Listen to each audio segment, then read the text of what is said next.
अस्सलाम वालेकुम ख़वातीन और हज़रात, मैं हूं आपका मेज़बान सभी और आज के नए प्रोग्राम में हम आपको वेलकम करते हैं।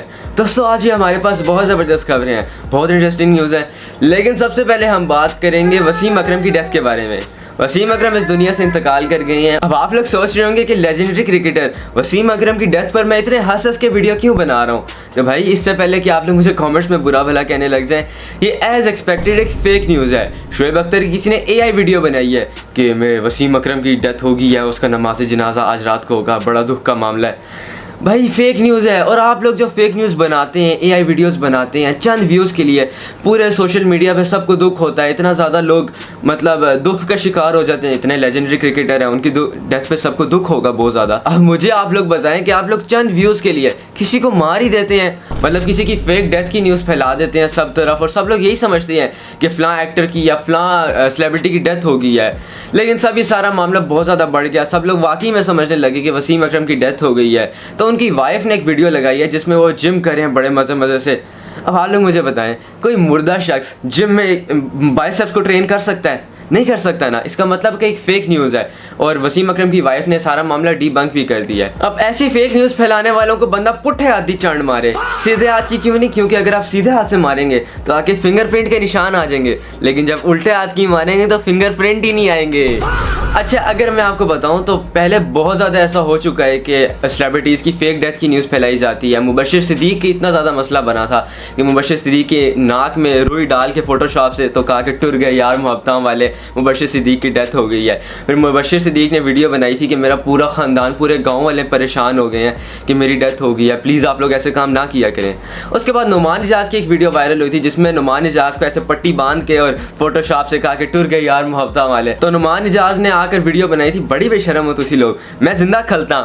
तो उसके बाद आप लोग देखेंगे जब भी आप टिकटॉक खोलते हैं तो आता है निशा पोमी की डेथ हो गई, फ़लाँ की डेथ हो गई, और फिर वो कहते हैं अगर आप जानना चाहते हैं कैसे डेथ हुई तो सर्च करें 22, 23 या 40, 50। अब वो इन स्पेसिफिक नंबर्स को आप लोगों को सर्च करने के लिए इसलिए कहते हैं क्योंकि उनके टाइटल में या उनका अकाउंट का नाम इन्हीं नंबर्स पर बना होता है। जब आप ये नंबर सर्च करते हैं तो उनकी सर्चिंग बढ़ती है, उनका जो है रीच ज़्यादा बढ़ती है, इसलिए उनके फॉलोअर्स ज़्यादा बढ़ते हैं।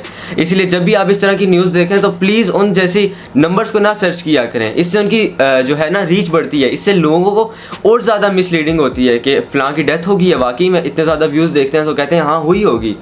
आप लोगों को जहाँ भी आप इस तरह की न्यूज़ देखें तो आप लोग उनको रिपोर्ट करें, या अगर आप वाकई में जानना चाहते हैं कि डेथ हुई है तो जाके गूगल कर लें, चैट GPT कर लें। खैर, चलते हैं नेक्स्ट खबर की तरफ और बात करते हैं दानिश तैमूर और रोनाल्डो के बारे में। दानिश तैमूर की एक पोस्ट को लेकर सोशल मीडिया पर बहुत ज़्यादा कंट्रोवर्सी बन रही है और दानिश तैमूर पर बहुत ज़्यादा तनकीद भी हो रही है। दानिश तैमूर ने कहा है कि मैं बचपन से रोनाल्डो को देखते देखते जवान हुआ हूँ। अब इस बात पर लेकर लोग उन पर काफ़ी ज़्यादा तनकीद कर रहे हैं कि दानिश तैमूर छोटा बनने की कोशिश कर रहे हैं। लेकिन मैं ज़रा आपको बैक स्टोरी बताता हूँ और फिर बताता हूँ कि असल खबर है क्या। जैसा कि आप सब लोगों को पता होगा कि रोनाल्डो की टीम यानी पोर्टुगल फीफा वर्ल्ड कप से बाहर हो गई थी और रोनाल्डो रिटायर भी हो गए हैं। इस पर दुख का इजहार करते हुए दानिश तैमूर ने कहा कि रोनाल्डो के साथ अच्छा नहीं किया, रोनाल्डो की टीम वालों ने उनको बॉल का पास ही नहीं दिया। हालांकि रोनाल्डो में पोटेंशियल बहुत ज़्यादा है, वो अच्छा स्कोर कर सकते थे, वो इतने लेजेंडरी फुटबॉलर हैं, लेकिन उनके साथ अच्छा नहीं किया। वो कहते हैं कि मैं रोनाल्डो को देखते देखते जवान हुआ और मैंने देखा कि रोनाल्डो की ज़िंदगी में बहुत ज़्यादा अप्स एंड डाउन्स आए हैं। वो कहते हैं कि रोनाल्डो पहले बहुत गरीब हुआ करते थे, लेकिन उन्होंने पूरी दुनिया में अपना नाम बनाया और आज दुनिया की मोस्ट पॉपुलर सेलिब्रिटीज़ में उनका नाम आता है।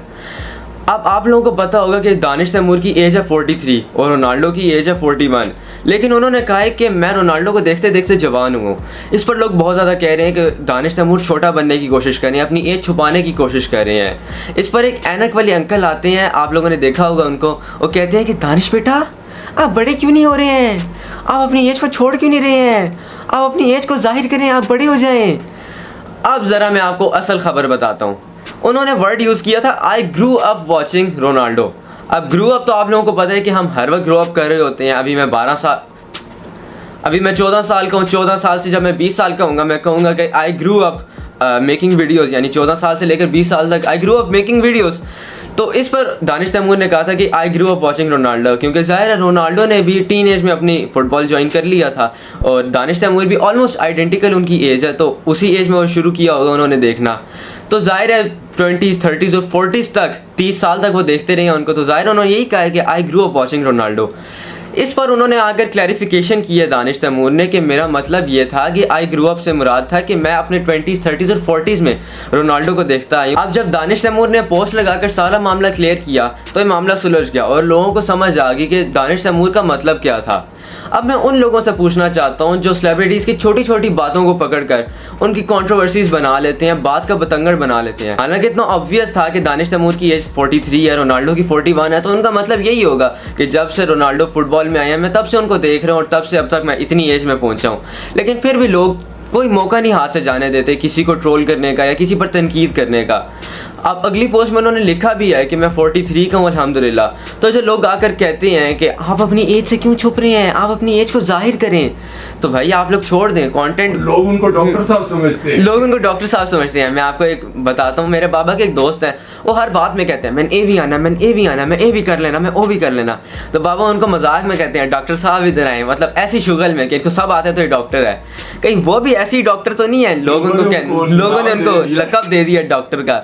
अब ये बात आप लोगों ने सोचनी, क्योंकि डॉक्टर्स आकर लोगों की एज के बारे में तो नहीं बात करते ना, हैं करियो बेटा ऐसी बातें नहीं। हाँ तो अब कहने का मकसद ये है कि आप लोग प्लीज़ सेलिब्रिटीज़ की छोटी छोटी बातों को इतना बड़ा शो करके आप लोग इस तरह की वीडियोस ना बना लिया करें। कोई खबर का मौका होता है उसको जाने दिया करें, अगर छोटी सी बात है उसको आप इतना बड़ा ना बनाया करें। खैर चलते हैं नेक्स्ट खबर की तरफ और बात करते हैं जवाद अहमद के बारे में। जवाद अहमद एक कायद-ए-आज़म मोहम्मद अली जिन्ना रहमतुल्लाह अलैह के बारे में कुछ ऐसी बातें की हैं जिसको सुनकर अब लोग उनकी शक्ल भी नहीं देखना चाह रहे। रहमतुल्लाह अलैह मैं कायद-ए-आज़म को इसलिए कह रहा हूँ क्योंकि उन्होंने पाकिस्तान बनाया, एक ऐसा मुल्क बनाया जहाँ मुसलमानों को आज़ादी से रहने का हक है। लेकिन जवाद अहमद है उन पर भी इतनी ज़्यादा तनकीद की है। उन्होंने उनके भाई के बारे में ऐसी बातें की हैं जिसको सुनकर लोगों को बहुत ज़्यादा गुस्सा आ रहा है। उन्होंने कहा है कि कायद-ए-आज़म सिर्फ नाम के मुसलमान है, कायद-ए-आज़म में कोई मुसलमानों वाली बात नहीं थी, वो सेकुलर थे। सेकुलर का मतलब होता है लामज़हब, जो सिर्फ नाम का किसी मज़हब के साथ अटैच्ड हो लेकिन उसका मज़हब से कोई ताल्लुक़ ना हो, वो मज़हब की टीचिंग्स को प्रैक्टिस ना करता हो। यानी कि उनके कहने का मतलब था कि कायद-ए-आज़म सिर्फ नाम के मुसलमान है और उन्होंने कोई मुसलमानों के लिए मुल्क नहीं बनाया बल्कि उन्होंने एक सेकुलर मुल्क बनाया है। अब इनकी इस बात को सुनकर तो लोगों को इतना ज़्यादा गुस्सा आ रहा है कि भाई आप किस तरह की बात करें, अगर उन्होंने मुसलमानों के लिए मुल्क नहीं बनाया तो फिर किसके लिए बनाया है? इंडिया तो पहले से ही बना था ना, तो उनको क्या ज़रूरत थी कि इतना जिद्दोजहद करके एक नया मुसलमानों के लिए मुल्क बनाने की? अगर उन्होंने मुसलमानों के लिए नहीं बनाना था, एक सेकुलर मुल्क बनाना था, तो वो छोड़ देते, इंडिया में सब रह रहे थे इकट्ठे। अब आप लोगों को पता है कि हालांकि इंडिया ऑफिशियली तो एक सेकुलर मुल्क है लेकिन वहाँ पर मुसलमानों के लिए कितनी ज़्यादा मुश्किलात हैं। हिंदू मुसलमानों को दाढ़ियों से पकड़ कर कहते हैं कि जय श्री राम के नारे लगाओ। इवन पिछले दिनों एक वीडियो बहुत ज़्यादा वायरल हुई थी, इसमें एक शख्स के मुंह पर नील लगाया जा रहा है, कालक मली जा रही है और कहा जा रहा है कि बुला अब अपने अल्लाह को। और इस तरह की तो एक वीडियो है, आप जब खोलते हैं टिकटॉक, इंस्टाग्राम, यूट्यूब, नई वीडियो आती रहती है कि वो लोग मुसलमानों के मज़हब की और अल्लाह की नाउज़ुबिल्लाह वो लोग बेहुरमती कर रहे होते हैं और मुसलमानों के साथ बहुत गलत बर्ताव कर रहे होते हैं। तो अगर कायद-ए-आज़म इतनी जिद्दोजहद करके अपनी सारी ज़िंदगी में पाकिस्तान को ना बनाते तो हम लोग इस तरह ही रह रहे होते हैं। इंडिया में लोग हमें बहुत ज़्यादा तंग कर रहे होते, हमें नमाज ना खुलेआम पढ़ने दे रहे होते, जिस तरह आप लोगों को पता है कि इंडिया में इसी तरह हो रहा है। वहाँ पर मुसलमान नमाज पढ़ रहे होते हैं मस्जिद में, तो हिंदू आकर पिग का गोश्त नाउज़ुबिल्लाह मस्जिद में फेंक देते हैं। और अगर आप लोगों को मेरी बातें झूठी लग रही हैं तो जाएं, सोशल मीडिया आप लोगों के सामने है, आप लोग जाकर देख लें। ये मैं हवा में बात नहीं कर रहा, मैं आपको सबूतों के साथ बात कर रहा हूँ। और आप मुझे एक जगह बता दें, एक वीडियो बता दें पाकिस्तान में कि मुसलमान क्रिश्चियंस या हिंदुओं को पकड़ कर कह रही हों कि कलमा पढ़ो, अल्लाह का नाम लो। कोई नहीं ऐसे करता, क्योंकि हर किसी को अपना मज़हब प्रैक्टिस करने की इजाज़त है। जब उसको अल्लाह की तरफ से हुक्म आएगा, उसके दिल में आएगा, तो वो ख़ुद मुसलमान हो जाएगा। हमें कोशिश करनी चाहिए लोगों को इस्लाम की तरफ राग़िब करने की, लेकिन ज़बरदस्ती इस्लाम में भी मना है। इस्लाम में किसी को ज़बरदस्ती नहीं कहा जा सकता। और जहाँ तक उन्होंने बात की कि पाकिस्तान एक सेकुलर मुल्क है, तो भाई पाकिस्तान की बेस ही इस्लाम पर बनी है। पाकिस्तान का मतलब ही ला इलाहा इल्लल्लाह मुहम्मद रसूलुल्लाह है। पाकिस्तान एक मुस्लिम कंट्री है और यहाँ पर ज़ाहिर है अब दूसरे मज़ाहिब के लोग हैं तो उनको अपना मज़हब प्रैक्टिस करने की तो इजाज़त होनी चाहिए ना। आप लोगों ने अर्तुगरुल देखा, उस्मान देखा, वहाँ पर जब वो लोग जगह फ़तह करते थे तो वहाँ पर वो किस क्रिश्चियंस को ज़बरदस्ती तो नहीं मुसलमान करते थे। अगर वो क्रिश्चियन रहना चाह रहे होते तो उनको खुलेआम रहने दिया जाता था, उन पर रहम किया जाता था। इस तरह तो नहीं किया जाता था या उनको निकाल दो, कत्ल कर दो या उनको ज़बरदस्ती मुसलमान कर दो। ऐसे तो हम कर ही नहीं सकते। अब जहाँ तक बात है जवाद अहमद की, तो 90s के दौर में होंगे कोई सिंगर, लेकिन अब तो इनको कोई पूछता भी नहीं है, ना किसी टीवी शो में, ना किसी कॉन्सर्ट पर, कहीं भी इनको नहीं बुलाया जाता। तो इन्होंने एक ही बात सोची है कि मैं अजीबो-गरीब से बयानात देता हूँ, ऐसी अजीबो-गरीब सी बातें करता हूँ इतनी बड़ी बड़ी हस्तियों के बारे में, ताकि मैं ख़बरों में रहूँ। अब इन्होंने ऐसी बात तो की है लेकिन लोग इन पर बहुत ज़्यादा तनकीद कर रहे हैं। खैर इनका मकसद तो पूरा हो गया कि ख़बरों में आ जाऊँगा, लेकिन लोग इनको अच्छी नज़रों से नहीं देख रहे। ये हमेशा से रेड लाइट में रहे हैं लेकिन अब तो इनको लोग बहुत ज़्यादा बुरा भला कह रहे हैं और इनकी नाम भी नहीं सुनना चाहते। खैर आज की वीडियो उम्मीद है कि आप लोगों को अच्छी लगी होगी। अगर आप लोगों को अच्छी लगी है तो इस वीडियो को लाइक और शेयर ज़रूर कीजिएगा और कमेंट्स में अपने प्यार का इजहार ज़रूर कीजिएगा। अपना बहुत सारा ख्याल रखिएगा, दुआ में याद रखिएगा। मुझे दीजिए इजाज़त। अल्लाह हाफिज़।